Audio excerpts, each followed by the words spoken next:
Salve, salve, meus amigos, meus alunos e minhas alunas. Estamos iniciando aqui mais um podcast de filosofia. Me chamo Professor Santiago e hoje nós daremos continuidade à nossa aula sobre Santo Agostinho. Na nossa aula anterior, a gente pôde visualizar um pouco da biografia do nosso filósofo africano Santo Agostinho. Vimos que nem sempre ele foi um filósofo cristão, um filósofo católico. A gente viu que Santo Agostinho nasceu numa região chamada Tagaste, que fica localizada na Argélia, e que desde muito jovem foi para a Itália para estudar, e foi exatamente lá em que ele se converteu ao cristianismo e se tornou o grande pensador que nós conhecemos hoje. Vimos que Santo Agostinho teve que superar muitas coisas para chegar até esta condição de bispo, esta condição de cristão. Mas, através da influência de Ambrósio, principalmente dos ensinamentos de Ambrósio em relação à verdade, Santo Agostinho ele pôde se tornar essa figura ímpar da filosofia medieval. Vimos também que Santo Agostinho liderou um grupo chamado de patrística, que nós vamos falar mais um pouco sobre esse grupo na aula de hoje. A patrística, que era um grupo de padres da igreja, tinha como principal objetivo converter os filósofos ao cristianismo. Só que somente o discurso teológico, o discurso da religião, o discurso da Bíblia, não dava conta de explicar todas as questões que os filósofos levantavam. Então, o que Santo Agostinho fez? Recorreu à própria filosofia para tentar justificar alguns dos questionamentos dos filósofos. E foi exatamente aí que ele chegou até o filósofo ateniense Platão, mais especificamente na teoria das ideias de Platão, que concebia o mundo de duas formas, sensível e um inteligível, um presente no corpo e o outro presente na alma. Então Agostinho tomou para si esses conceitos de Platão, deu uma melhorada e tornou Platão um filósofo que influenciaria muito no cristianismo, afirmando o seguinte: o que Platão chama de mundo sensível é este mundo que nós conhecemos, o mundo terreno. O que Platão chama de mundo inteligível, para Agostinho, é o que a gente conhece por paraíso ou céu, a morada de Deus. Enquanto que para Platão, a filosofia é que liberta o homem dos seus vícios e paixões, para Santo Agostinho, o maior instrumento de libertação humana é a fé. Ok? Somente através da fé que a gente pode chegar até o paraíso, chegar até a presença de Deus, ok? Então, na aula de hoje, como vocês podem acompanhar aí no slide, nós vamos falar de um assunto bem polêmico da época, mas um assunto muito interessante que vai deixar vocês mais na dúvida do que na certeza de alguma coisa. O problema que nós iremos tratar hoje diz respeito aos atributos de Deus e ao problema do mal, certo? Antes de falar dos atributos de Deus e do problema do mal, é importante a gente ressaltar mais uma vez que Santo Agostinho, desta vez já bispo de Hipona, ele vai liderar um movimento de padres da Igreja Católica chamado de patrística. Então, patrística é o nome dado à filosofia cristã dos 3 primeiros séculos, elaborada pelos pais, ou pátrias, ou padres da igreja, que quer dizer a mesma coisa. Padre, em latim, significa pai, Se escreve pátria, mas significa pai. Daí o nome patrística. E consiste na elaboração doutrinal das verdades de fé do cristianismo e na sua defesa contra os ataques dos pagãos e contra todos que eram contra. Então, durante esse período, tinha muita gente que se colocava contra as ideias do cristianismo.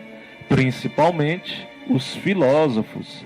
Então a missão de Santo Agostinho era, junto com esses padres, encontrar soluções, saídas para os questionamentos que eles levantavam, com o objetivo tanto de defender o cristianismo, como também de gerar uma conversão nesses filósofos, trazendo os filósofos para o lado dos cristãos, ok?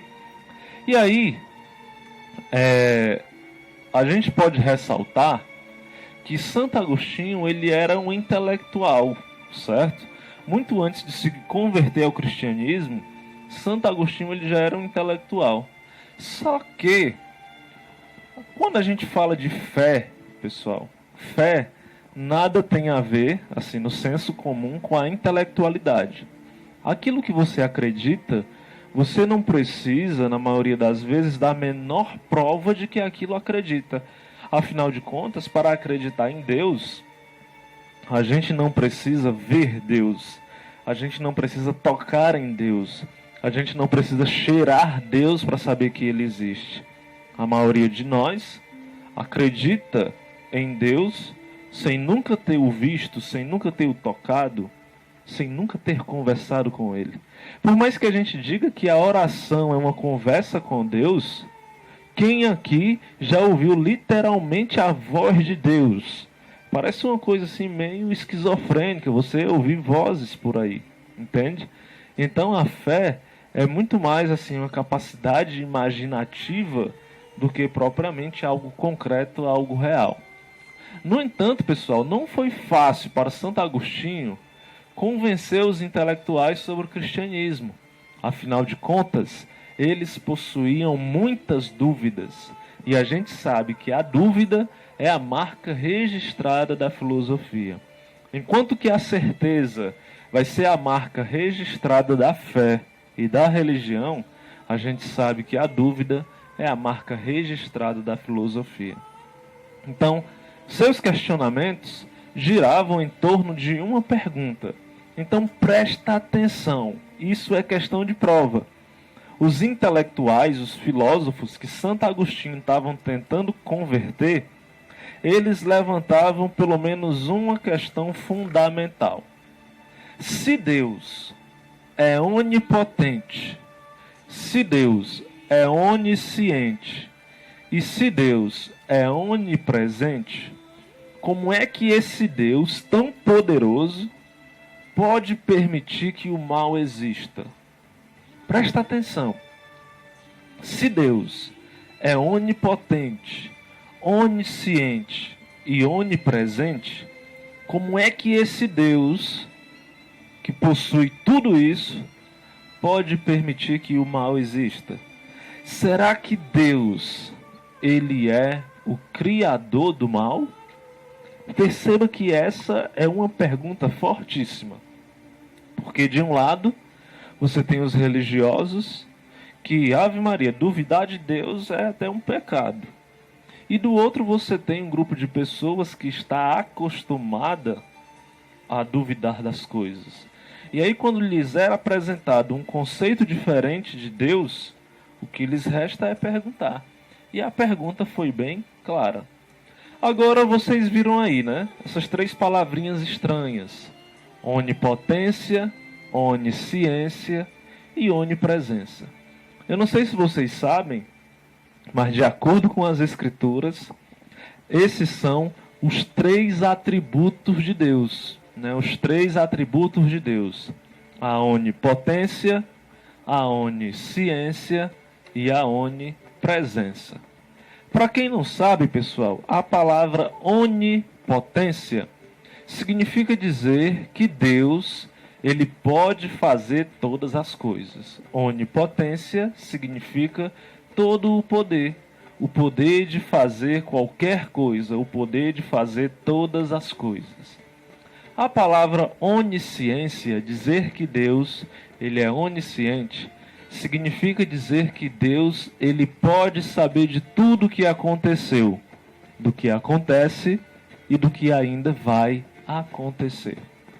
Ou seja, tudo aquilo que já aconteceu, Deus já sabia que ia acontecer. Tudo aquilo que está acontecendo, Deus, ele já sabia que iria acontecer. E tudo aquilo que ainda vai acontecer, Deus, ele já sabe. Deus, ele sabe de todas as coisas. Por isso, a gente diz que ele é um ser onisciente, ok? A última característica de Deus seria a onipresença. E o que é isso, onipresença? Onipresença significa dizer que Deus, ele pode estar em todos os lugares ao mesmo tempo. Enquanto que na física, né, a gente aprende que dois corpos não podem ocupar dois corpos não podem ocupar o mesmo lugar no espaço. Deus, pelo contrário, ele está em todos os lugares, ou seja, Deus, ele ocupa todos os espaços, entende? Ocupa todos os espaços. Ele está em todos os lugares, na sala, na cozinha, no banheiro, ao mesmo tempo. Então esses são os três atributos que tornam Deus, Deus. São os três atributos que tornam Deus aquilo que ele é. Então, para que Deus seja Deus, ele tem que ter a onipotência, ou seja, ele tem que ter todo o poder. Segundo, Deus, ele tem que ser onisciente, ou seja, ele tem que saber de tudo. E três, Deus, ele tem que ser onipresente. Ele deve estar em todos os lugares ao mesmo tempo. Isso, de acordo com a Bíblia, a gente pode até conferir depois. Agora, o grande problema surge exatamente dessa questão. Deus, ele pode tudo. Deus, ele sabe de tudo. E Deus, ele está em todos os lugares ao mesmo tempo. E aí a questão que os filósofos levantam é a seguinte: como é que um Deus que tem tanto poder, tanta sabedoria e está em todo lugar, como é que um Deus tão poderoso assim permite que o mal exista? É isso mesmo que você ouviu. Como é que um Deus tão poderoso permite que o mal exista? Ora, porque Deus, ele tem poder para fazer qualquer coisa, então ele poderia acabar com o mal. Deus, antes de criar o mundo, ele já sabia que o mal ia existir, porque mesmo assim, ele decidiu continuar com a ideia de fazer o mundo, entende? Existem muitas pessoas que sofrem de maneira injusta nesse mundo, mas mesmo assim, vai levantar os filósofos, né? Vai levantar a questão. Mesmo assim, Deus, ele permitiu que todas essas coisas acontecessem aqui.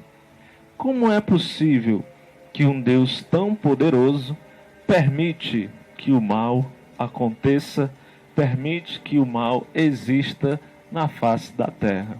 Então perceba que esse é um questionamento muito duro, mas um questionamento necessário para compreender de que forma Santo Agostinho...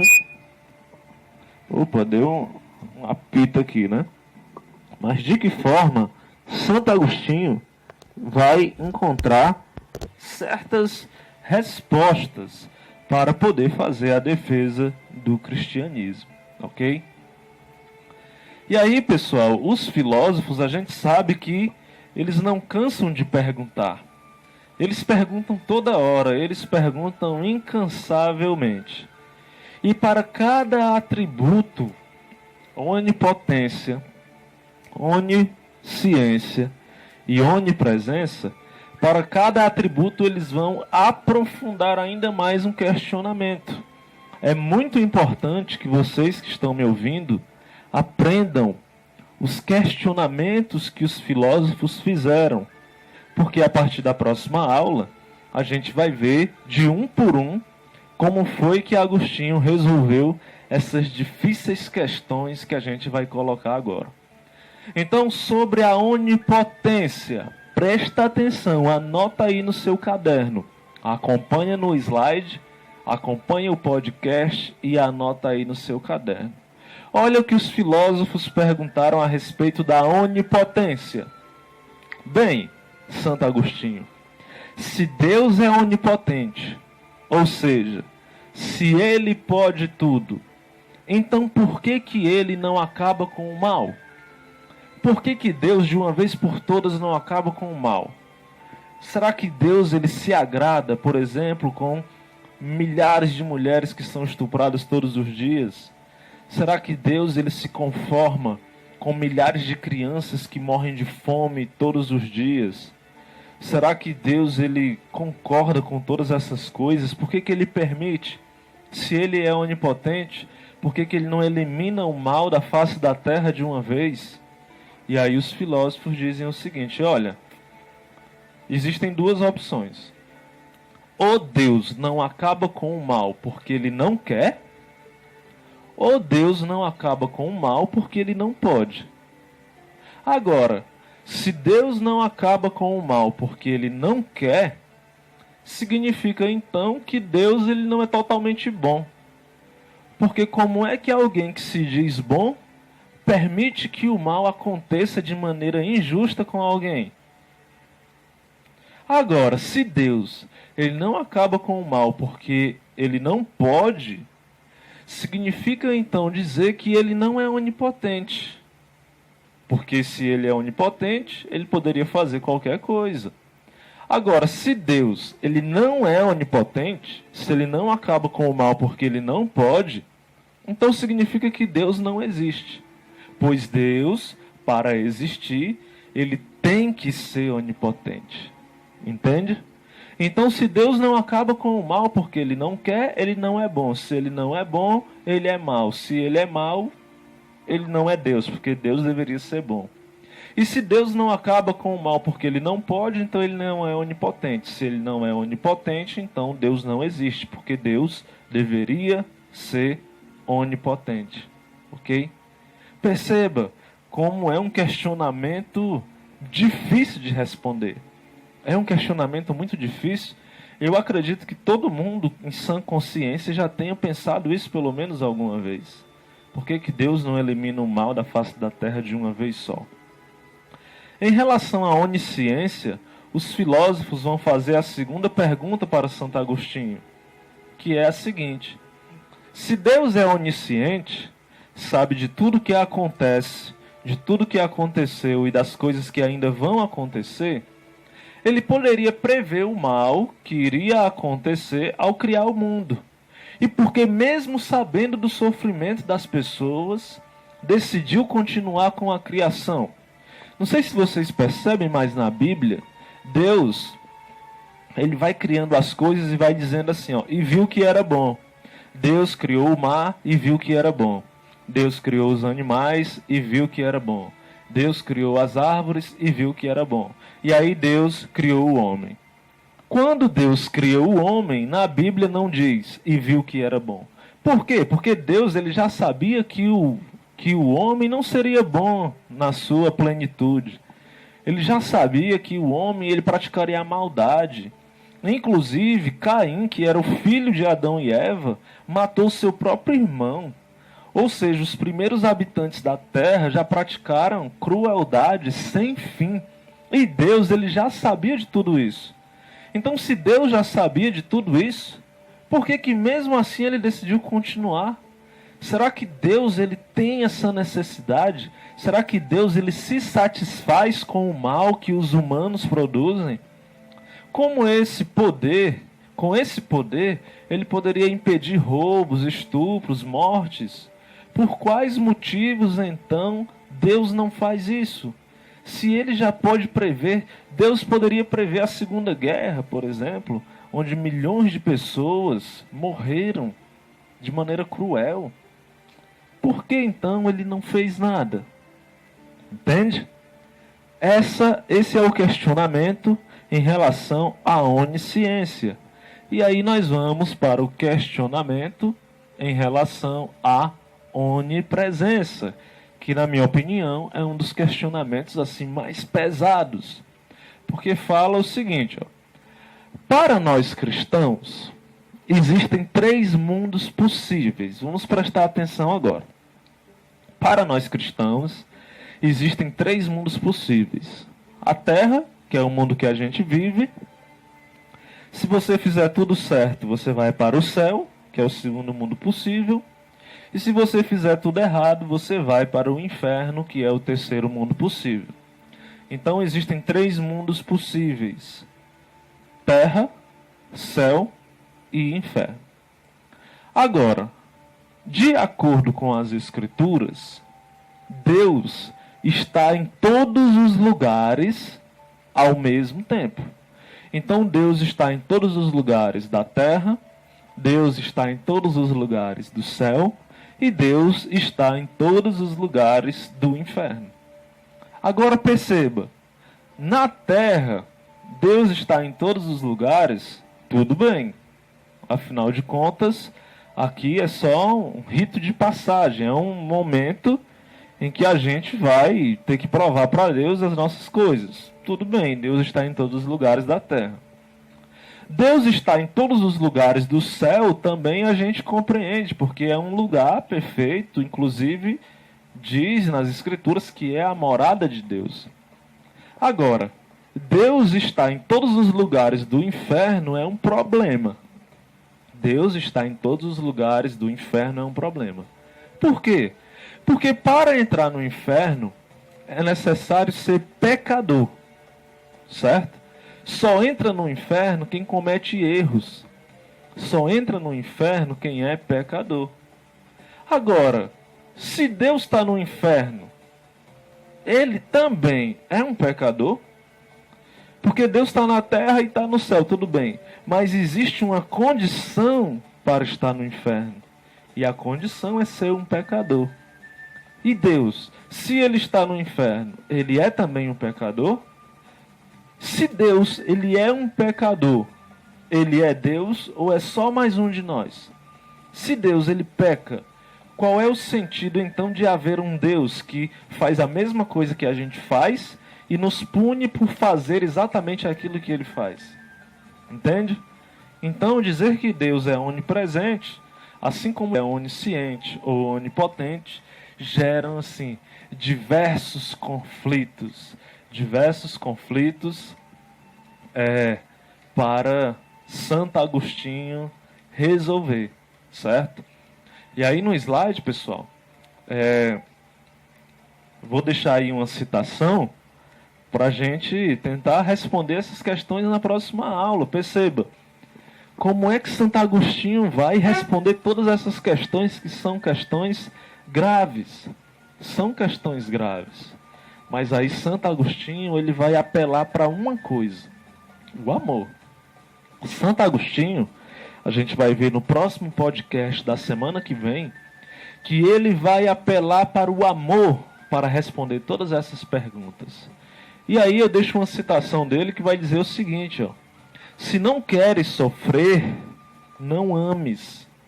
Porém, se não amas, para que queres viver? Se não queres sofrer, não ames. Porém, se não amas, para que queres viver? Então coube a Santo Agostinho, como principal representante da patrística, resolver as questões referentes à existência do mal, encontrando argumentos sólidos para resolver todas elas, como veremos a seguir. E aí, para encerrar o nosso podcast de hoje, deixo mais uma citação de Santo Agostinho. Se podes ser melhor do que és, é evidente que ainda não és tão bom como deves. Então, se você tem consciência de que você pode ser melhor do que aquilo que você já é, então significa que você ainda não é tão bom como você poderia ser. Ok? É exatamente com essa frase que a gente vai encerrar o podcast de hoje, convidando vocês para ouvir, para fazer anotações no caderno, para acompanhar pelo slide. Na próxima aula nós vamos para a parte 3, as respostas de Santo Agostinho sobre o problema do mal. Muito obrigado pela presença de todos e até a próxima.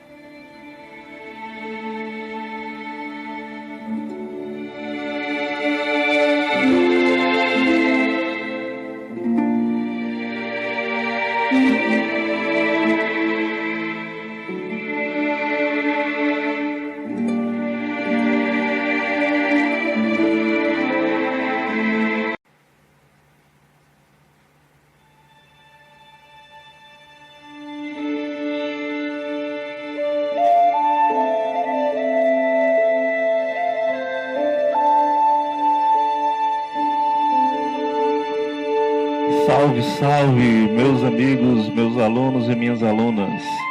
Estamos iniciando aqui mais um podcast de filosofia. Me chamo Professor Santiago e hoje nós daremos continuidade à nossa aula sobre Santo Agostinho. Na nossa aula anterior, a gente pôde visualizar um pouco da biografia do nosso filósofo africano Santo Agostinho. Vimos que nem sempre ele foi